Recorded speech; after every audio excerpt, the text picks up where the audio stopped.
Assalamualaikum everyone, this is me Shahana Shah with another guideline video for all of you. So today's video is based on how can we prepare for any job test, for any government job test. तो काफ़ी सारे aspirants हैं, students हैं जिनका सवाल आ रहा था कि हम कौन से सिलेबस को गो थ्रू करके हम जॉब की तैयारी कर सकते हैं। मैंने यहाँ पर पूरा एक सिलेबस तैयार किया है जो कि हमें हेल्प देगा तैयारी करने में। ठीक है, सिलेबस जो कि 4 से 5 थीम्स के ऊपर मुश्तमिल है, जिसमें इंग्लिश है, जनरल नॉलेज है, mathematics, Islamic studies and computer है। ठीक है, हम अपनी वीडियो का आगाज करते हैं। अब सबसे पहले हमारे पास इंग्लिश का पोर्शन आ जाता है। किसी भी जॉब टेस्ट के लिए इंग्लिश का पोर्शन तैयार करने के लिए उसके चंद फैक्टर्स हैं जो कि हमें मद्देनजर रखने हैं, जिनको लेके चलना है, जिनकी तैयारी करनी है, तो हमारा इंग्लिश का पेपर इजीली हो जाएगा। ठीक है, फर्स्ट नंबर पर हमारे पास इंग्लिश में आ जाता है सिनोनिम्स, देन एंटोनिम्स, फिर स्पेलिंग चेक। सिनोनिम्स याद करने हैं, एंटोनिम्स और स्पेलिंग चेक। हम स्पेलिंग चेक का क्वेश्चन आ जाता है 4 से 5 सवाल, 5 सवाल आ जाते हैं कि स्पेलिंग देखें। उसके अलावा एरर डिटेक्शन, एरर कौन सी गलतियां हैं वो डिटेक्ट करें आप। फिर प्रीपोजिशंस, लाजमी आता है प्रीपोजिशंस का क्वेश्चंस, तकरीबन 5 आते हैं इसके भी। फिर सेंटेंस स्ट्रक्चर आ जाता है। सेंटेंस स्ट्रक्चर की अगर बात करूं तो वो ये है, कोई भी एक सेंटेंस दे देंगे, उसमें फिर ये कहेंगे कि आइडेंटिफाई वर्ब, आइडेंटिफाई सब्जेक्ट, या फिर सब्जेक्ट को सर्किल करके उसको हाईलाइट करके पूछेंगे कि ये क्या है। ठीक है, उसके अलावा रीडिंग कॉम्प्रिहेंशन मैंने सबसे एंड में लिखा है, जबकि सबसे पहले यही होता है। खैर, रीडिंग कॉम्प्रिहेंशन की भी प्रैक्टिस कर लीजिए, लाजमी ये हेल्प करता है काफी। 10 सवाल रीडिंग कॉम्प्रिहेंशन के ऊपर ही आ जाते हैं, वरना 5 तो लाजमी आते हैं रीडिंग कॉम्प्रिहेंशन पर। तो इसकी प्रैक्टिस करें। बहुत सारे रीडिंग कॉम्प्रिहेंशन हमें मिल जाएंगे, यूट्यूब पर मौजूद हैं, बुक्स के अंदर मौजूद हैं, बुक्स खोल के देखेंगे तो सब कुछ मिल जाएगा। तो लाजमी इस तरीके से इंग्लिश का पोर्शन हमारा कवर हो जाएगा। अच्छा, अब जरूरी नहीं है कि जैसे कि अभी मैट्रिक लेवल का हुआ था हमारे पास और ग्रेजुएशन लेवल का जो टेस्ट हुआ था, तो ग्रेजुएशन लेवल के अलग सिनोनिम्स, एंटोनिम्स, ये सारी चीजें अलग थी ग्रेजुएशन लेवल की। ठीक है, और मैट्रिक लेवल पर ये चीजें अलग थी। मैंने दोनों टेस्ट दिए थे, तो दोनों में, मैट्रिक लेवल में और ग्रेजुएशन लेवल में, दोनों में फर्क था। वो थोड़ा ईजी था, ये थोड़ा हार्ड था। तो पोर्शन सारे यही तैयार होंगे, लेकिन लेवल चेक करना है कि हम कमीशन का इम्तिहान में बैठ रहे हैं, हम जनरल कैटेगरी दे रहे हैं, हम कौन सा पेपर दे रहे हैं। पोर्शन सारे यही तैयार होंगे, लेकिन हमें उस लेवल को चेक करना है कि किस लेवल की तैयारी करनी है। ठीक है, तो ये तो हो गया हमारे पास इंग्लिश का। अच्छा, अब हम आ जाते हैं जनरल नॉलेज के पोर्शन पर। अच्छा, जनरल नॉलेज का पोर्शन आप ऐसे ले लीजिए, पाकिस्तान अफेयर्स है, करंट अफेयर्स है और वर्ल्ड अफेयर्स है। तीन पोर्शंस इसके कर लीजिए। तीनों का जो भी मिक्सअप अंदर उसका जो भी जिस्ट निकल रहा था वो मैंने सारे यहाँ पे लिख दिए हैं। आपने मैप्स की अंडरस्टैंडिंग करनी है, बाउंड्रीज को पढ़ना है। मैप्स हो गया, बाउंड्रीज हो गया, फिर ज्योग्राफी हो गया। देखिए, अगर आपने मैप को समझ लिया ना, ज्योग्राफी को समझ लिया, तो फिर आपकी बाउंड्रीज भी क्लियर हो जाएंगी, आपके रिवर्स, आपके ओशंस, आपका कैपिटल्स।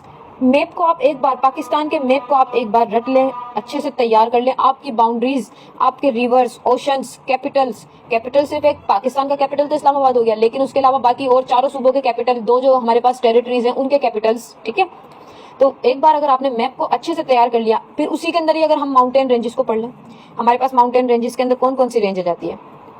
हिमालय है, कराकरम है, और कारूंझर हिल्स है, चागी हिल्स हैं, बहुत सारे हिल्स वगैरह हैं, सुलेमान, तख्ते सुलेमान वाली जो हिल्स है हमारे पास, वो वाले माउंटेन्स हैं। काफ़ी सारे हमारे पास माउंटेन्स भी आ जाते हैं। अगर हमने मैप्स को समझ लिया, मैप, पाकिस्तान के मैप को एक बार समझ लें, आपको सब कुछ समझ जाएगा। ठीक है, अच्छा, उसमें हम मैप्स हो गया, बाउंड्रीज, रिवर्स, ओशंस वगैरह, ये सब कुछ हो गया। ठीक है, उसके अलावा करेंसीज देख लेनी है। अच्छा, ये मैप तो आपने पाकिस्तान लेवल पे पढ़ लिया और रिवर्स वगैरह पढ़ लिया, लेकिन हमने थोड़े बहुत, हमें आउट ऑफ कंट्री भी निकलना है, और हमने रीजनल, हमारे जो बाउंड्रीज, हमारी जो नेबरिंग कंट्रीज हैं उनके भी बाउंड्रीज देखनी है कि कौन से साइड पे कौन सा लगता है बाउंड्री, और हमारे ओशंस कौन कौन से मौजूद हैं एशिया में। और उसके अलावा वर्ल्ड के 5 ओशंस है, 5 ओशंस को पढ़ना कोई मुश्किल बात नहीं है, आराम से पढ़ लें। ठीक है, उसके अलावा हमने करेंसीज देखनी है, कैपिटल्स देखने हैं, मुल्क, जितने भी मुल्क वगैरह हैं जो भी इंपॉर्टेंट, ज्यादातर के क्वेश्चन नहीं आते, इंपॉर्टेंट होते हैं, जैसे China, Japan, United states of America हो गया, और इसी तरीके से जो भी हमारे पास इंपॉर्टेंट है, रशिया हो गया। ठीक है, तो उनकी करेंसीज, कैपिटल्स, और वहाँ पे रिलीजन कौन सा है, ये सब कुछ भी देख लें। ठीक है, लेक्स हो गया, लेक्स याद करें, माउंटेन रेंजेस देखें। और माउंटेन रेंजेस से याद आया कि हमारे पास जो वर्ल्ड्स हाईएस्ट माउंटेन है, माउंट एवरेस्ट है जो कि नेपाल में लोकेटेड है, ठीक है। उसके अलावा हमारे पास सेकंड हाईएस्ट माउंटेन पाकिस्तान में मौजूद है जो कि K2 है, वो कराकोरम रेंज पे लगती है, ठीक है। और उसके अलावा Pakistan has itself second highest mountain and it is Nanga पर्वत जो कि हिमालय रेंज में लगती है।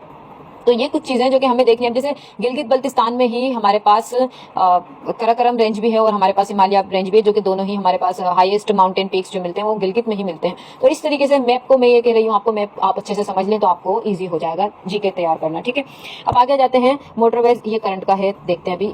मोटरवेज को पढ़ लीजिए आपके, जैसे Hyderabad Karachi motorway M9 motorway कहलाता है, M9 मोटरवे कहलाता है। तो वो आप मोटरवेज हैं, कुछ उनके नाम याद कर लीजिए। कुछ पासिस हैं, बोलान पास, खैबर पास, इस तरीके से कुछ पासिस याद कर लीजिए। उसके अलावा डेजर्ट्स हैं, वो भी आपको मैप में कवर अप हो जाएंगे कि कहाँ कौन सा डेजर्ट लगता है। जैसे हमारे पास सिंध के अंदर थर लगता है, इस तरीके से एक हमारे पास थल है और चौलिस्तान है और कटपाना वाला भी जो ठंडा सेरा वो भी मौजूद है, ठीक है। ये होगा हमारे पास जनरल नॉलेज के, पाकिस्तान अफेयर्स के और वर्ल्ड अफेयर्स के क्वेश्चंस। अब अगर हम आ जाते हैं करंट अफेयर्स के ऊपर इसी पोर्शन के अंदर, तो करंट अफेयर्स में आपने असेंबली के अंदर ये देखना है कि करंट सेनेटर कौन है, करंट प्रेसिडेंट कौन है पाकिस्तान का, और प्राइम मिनिस्टर कौन है। और उसके अलावा अगर हम देखें इंडिया के अंदर कौन प्राइम मिनिस्टर है, नरेंद्र मोदी है और जयशंकर है वहाँ पर, जो भी वो फॉरेन मिनिस्टर वगैरह हैं। तो हमें ये foreign minister, chief minister, president और प्राइम मिनिस्टर और सेनेटर्स और चीफ जस्टिस ऑफ पाकिस्तान या फिर कोई और भी कंट्री का, तो ये सारी चीज़ें हमें करंट अफेयर्स के तौर पर हमने देखनी। जब पेपर देने जा रहे हों तो उसी टाइम पे जो हम तैयारी करते हैं अकॉर्डिंग टू डेट पेपर, हमने तब उस अकॉर्डिंग टू डेट ईयर हमने तब देखना है कि कौन से करंटली अभी होल्डर्स चल रहे हैं, स्टेट एक्टर्स होल्डर्स जो हैं वो चल रहे हैं, ठीक है। तो इस तरीके से हमारा जीके का काफ़ी कॉम्प्रिहेंसिव पोर्शन है जो कि हमें कॉम्प्रिहेंसिवली ही लेके चलना है, तभी जाके हमारा कवर अप होता है। अगर हम बात करते हैं थर्ड पोर्शन की, जो कि बेस करता है हमारे पास मैथमेटिक्स पर, तो मैथमेटिक्स के अंदर हम आ जाते हैं सबसे पहले बेसिक अर्थमेटिक्स। जब तक हमारे बेसिक अर्थमेटिक्स ही क्लियर नहीं होंगे तो हम आगे नहीं चल सकते, ठीक है। तो मैथमेटिक्स के अंदर ये करना है कि बेसिक अर्थमेटिक्स को पढ़ना है, वर्ड प्रॉब्लम्स को पढ़ना है, ठीक है। सारे जितने भी वर्ड प्रॉब्लम्स वगैरह हैं उनको पढ़ना है, और अलजेब्रा को समझना है, ज्योमेट्री को समझना है, ठीक है। मैथ्स का पोर्शन में आपको ज़्यादा कॉम्प्रिहेंसिवली नहीं भी समझा सकती क्योंकि maths is not my field and I am also not good at maths much, गुजारे लायक हो जाता है, ठीक है। तो मैथ्स के अंदर ये वाले पोर्शंस कवर करने हैं, ठीक है। अगर हम बात करते हैं फोर्थ थीम की, तो वो हमारे पास है इस्लामिक स्टडीज़। और इस्लामिक स्टडीज़ जो कि हमारे पास मौजूद है, इसके अंदर कुछ पोर्शंस मैंने रखे हैं और हो सकता है कुछ रह भी गए हों, तो वो आप खुद ऐड कर लीजिएगा। इसमें आ जाते हैं हमारे पास, हमने बेसिक पिलर्स जानने हैं, ऑब्वियसली 5 है। अच्छा 5 तो हैं, सिर्फ 5 है कि कलमा, नमाज, रोज़ा, हज, ज़कात, ये जान के नहीं बैठना है।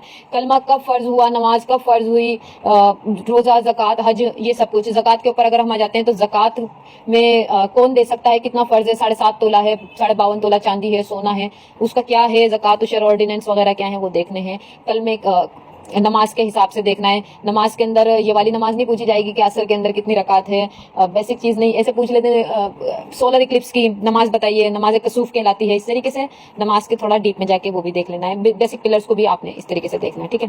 फिर आ जाते हैं कुरान की डिटेल्स पर। तो कुरान की डिटेल्स में से, कुरान की डिटेल मैंने एक वर्ड लिख दिया है, बट इसको कॉम्प्रिहेंसिवली लेके चलना है। और कॉम्प्रिहेंसिवली इसका ये होगा कि आपने कुरान की डिटेल, कितनी आयतें हैं, कितनी सूरतें हैं और कब कौन सी सूरत ना, जो इंपॉर्टेंट, वैसे तो कुरान पाक पूरा ही इंपॉर्टेंट है, मतलब कुछ के सवालात आते हैं कि कुरान पाक की कौन सी सूरत दिल कहलाती है और सूरह फातिहा को क्या लक़ब है और सूरह यासीन किस लिए पढ़ी, मतलब इस तरीके से क्वेश्चंस वगैरह आते हैं। और कुरान पाक की जीनत कौन सी सूरत है, सूरह रहमान है, और इस तरीके से मतलब कुरान पाक के जो सवाल हैं। और मोस्ट इंपॉर्टेंट, कुरान पाक के अंदर किन प्रॉफिट्स का जिक्र आया है और किन प्रॉफिट्स के नेम्स पर सूरतें बनाई गई हैं, ठीक है, रिवील की गई हैं, नाजिल हुई हैं। और हुजूर अलैहिस्सलाम हज़रत मोहम्मद सल्लल्लाहु अलैहि वसल्लम का नाम कितनी बार आया कुरान पाक में, 3 बार मोहम्मद आया, 1 बार अहमद आया। इस तरीके से ये चीज़ें भी देखनी है, ठीक है। गज़वात देखने हैं, मोस्ट इंपॉर्टेंट थिंग, गज़वात, कितने गज़वात हैं, कितनी जंगें वगैरह हुई वो देखनी है। किन गज़वात में हुजूर अलैहिस्सलाम ने शिरकत फरमाई। ज़्यादातर क्वेश्चन उन्हीं गज़वात का आता है जिनमें हुजूर अलैहिस्सलाम ने शिरकत फरमाई। जैसे कि एक गज़वा है गज़वा खंदक, उसके हवाले से काफ़ी पजल होते हैं सब, और उसको थोड़ा देखना है। जैसे उसके 3 नाम हैं, अहज़ाब भी नाम है और इंग्लिश में ट्रेंच है और उर्दू में खंदक है। 3 नाम है उसके, गज़वा अहज़ाब, गज़वा खंदक और बैटल ऑफ ट्रेंच। तो इस तरीके से वो तीनों में से कुछ भी नाम देके हिजरी पूछ लेते हैं कि कौन सी हिजरी में हुई, ठीक है। तो वो आपने गज़वात देखने हैं। उसके अलावा एंजल्स की ड्यूटीज देखनी है, कौन कौन से एंजल्स हैं, 4 मोस्ट इंपॉर्टेंट एंजल्स हैं, ठीक है। हजरत जिब्राइल अलैहिस्सलाम, हजरत मिकाइल अलैहिस्सलाम, हजरत इसराफील अलैहिस्सलाम और हजरत इजराइल अलैहिस्सलाम, इनकी ड्यूटीज देख लेने हैं। फॉर एग्जांपल हजरत जिब्राइल अलैहिस्सलाम वही लाया करते थे, हजरत इसराफील अलैहिस्सलाम सूर फूकेंगे क़यामत वाले दिन on the day of judgement, ठीक है। इस तरीके से ये ड्यूटीज देखनी है एंजल्स की। फिर उसके बाद फर्स्ट इन इस्लाम का मतलब ये है, ये भी बड़ी कॉम्प्रिहेंसिव टॉपिक है कि पहली बार इस्लाम के अंदर क्या क्या हुआ। जैसे कि अगर क्वेश्चन आ जाता है कि पहली बार बच्चों में इस्लाम किसने कबूल किया, पहली बार बड़ों में इस्लाम किसने कबूल किया, पहली बार जवानों में किसने कबूल किया, पहले खलीफा कौन है, आखिरी खलीफा कौन है, फर्स्ट इन इस्लाम, इस तरीके से भी क्वेश्चन आ जाते हैं हमारे पास, ठीक है। फिर सेक्रेड होली बुक्स हमारे पास 4 आ जाती हैं, तौरात, ज़बूर, इंजील और कुरान पाक, चारों आ जाती है। इनके बारे में देखना है। इस्लामिक एम्पायर्स के कौन कौन सी थी, इस्लामिक एम्पायर्स के अंदर हमारे पास ऑटोमन एम्पायर आ जाती है, और इसी तरीके से जो भी एम्पायर्स आती हैं वो हमने थोड़ी बहुत देखनी है, ठीक है। Last but not the least हमारे पास अब जो मौजूद है वो है हमारे पास कंप्यूटर का पोर्शन, ठीक है। तो कंप्यूटर के पोर्शन की अगर हम बात करें तो कंप्यूटर के पोर्शन में 10 सवाल आते हैं, कभी 5 भी आ जाते हैं, ठीक है। तो उसके अंदर हमने शॉर्ट कीज देखनी है। शॉर्टकट कीज कौन सी होती है, कंट्रोल W करते हैं तो पेज बंद हो जाता है, ठीक है, और कंट्रोल E करते हैं मार्जिन वगैरह आ जाती है। इस तरीके से शॉर्ट बेसिक कीज जो हैं वो देखनी है। उसके अलावा MS ऑफिस के अंदर MS वर्ड के क्वेश्चंस भी आ जाते हैं, वर्ड वाले भी आ जाते हैं, प्रीपोजिशन ऑफिस का कोई सा भी क्वेश्चन आ जाता है, MS माइक्रोसॉफ्ट ऑफिस के में से कोई से भी। बेसिक इन्फॉर्मेशन लेनी है कंप्यूटर की, कोई ज़्यादा आगे नहीं जाना कि हम जावा पढ़ने बैठ जाएं या फिर हम HTML को पढ़ने बैठ जाएं, ऐसा नहीं है। बेसिक इन्फॉर्मेशन ले लीजिए कंप्यूटर की। तो ये था हमारे पास। मैंने पूरी कोशिश की कि मैं आपको इसको ब्रीफली समझाऊं लेकिन वो कॉम्प्रिहेंसिवली हो जाए, ठीक है। तो ये कुछ 5 थीम्स रखी गई हैं इसके अंदर आपको समझाने के लिए। इस पे अमल करें, इंशाल्लाह लाजमी आपका पेपर निकलेगा, लाजमी 60% तो आएगी अगर आप ये सारे एरियाज देख लेते हैं। कोई से भी टेस्ट के लिए ये भी, अभी जैसे हमारे पास CSS का MPT होने वाला, उसके लिए भी ये वर्केबल रहेगा। CC PMS में होने वाला है, उसका भी MPT होने वाला है, तो उसमें भी काम आएगा। लेकिन ये जूनियर साइंस टीचर के जो अभी एग्जाम होने वाले हैं, टेस्ट होने वाला, उसके लिए नहीं है, उसका सिलेबस अलग है, ठीक है। तो लाजमी आप इसको गो थ्रू करें, सिलेबस को इसके अकॉर्डिंग तैयारी करें, इंशाल्लाह आपको हेल्प होगी। And thank you so much and don't forget to like and follow my account. अल्लाह हाफिज़, अस्सलाम वालेकुम।